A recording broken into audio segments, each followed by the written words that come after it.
Hello, kumusta? Ang 3 araw na natin ngayon. Hindi nga tayo makakapag-jogging ngayon dahil meron akong work. Konting stretching, pang pagkising.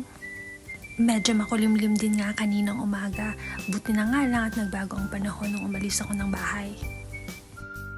Medyo malayo-layo nga ang part-time job ko kaya sasakay ako ng train at bus.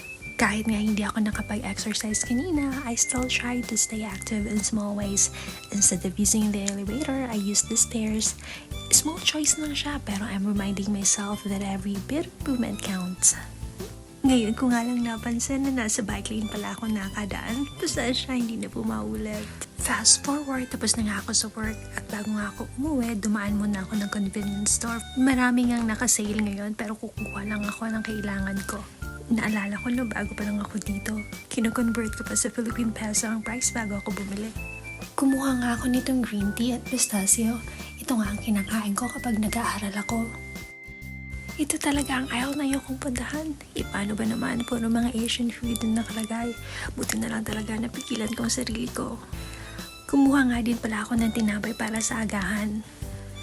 Mag-alas 12 na nga ito ng madaling araw kaya halos wala ng pasahero. Iilan nga lang kami dito sa loob ng bus. Hindi naman delikadong maglakad dito kahit gabi na. Konting lakad lang din naman kasi nasa bahay na ako. Oh, diba? Nakarating agad ako.